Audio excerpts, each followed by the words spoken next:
Hello everyone, welcome back to another tutorial. Today I'm going to be teaching you how to properly mix and apply brow tint on thin and petite brows. Let's get into it. So for this particular client, I'm using two different colors.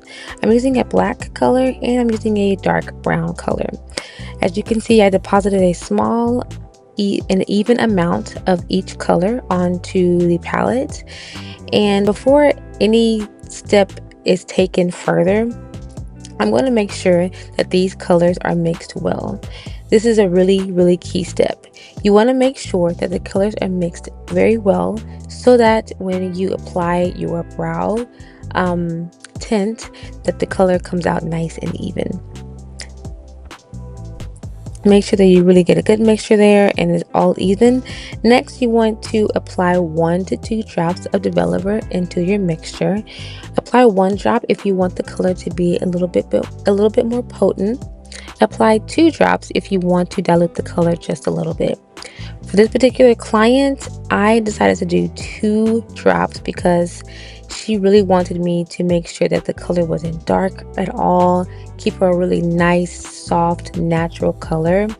And I knew that I wasn't going to be leaving this product on for too long either because of how she likes her brows.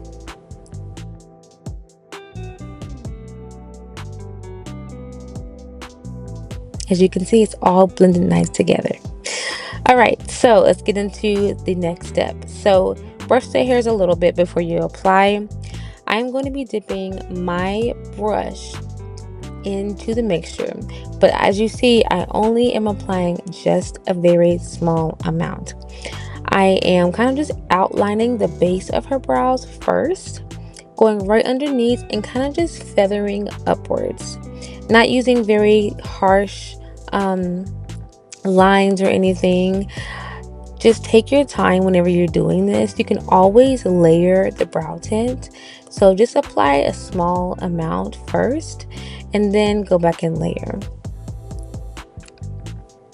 So because my client has sparse and thin brows, I started at the tail ends first and then I worked my way up into the base of the brow.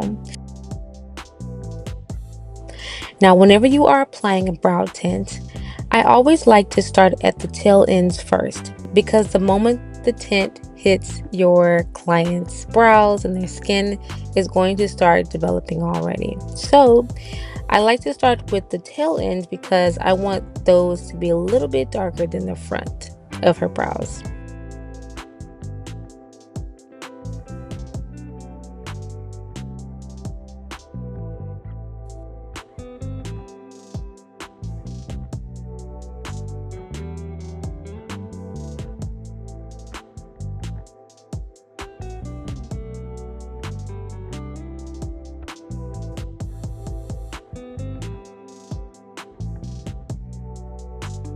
So once all of that tint is applied, I'm going to go in with a small cotton Q-tip and just clean up any lines, as you can see, on the top and on the bottom. Keeping in mind, do not get too close so that you don't remove too much of the tint. You just really want to focus on cleaning up the lines from the top and the bottom. You can also use a dry makeup brush as well. Okay, so now after about probably like less than 5 minutes, I went ahead and removed this brow tint. Honestly, it was probably about 3 minutes and then I removed it. And this is what her brows are looking like right now. Now, typically, you can leave on a brow tint for up to 10 minutes. And that's kind of where I like to kind of leave my brow tints. Now, of course, you have to make your client happy and you want them to leave with the results they're looking for. So up to 10 minutes, 5 minutes, or even 2 to 3 minutes because it works for some clients. As you see, my client is done and here are her brows.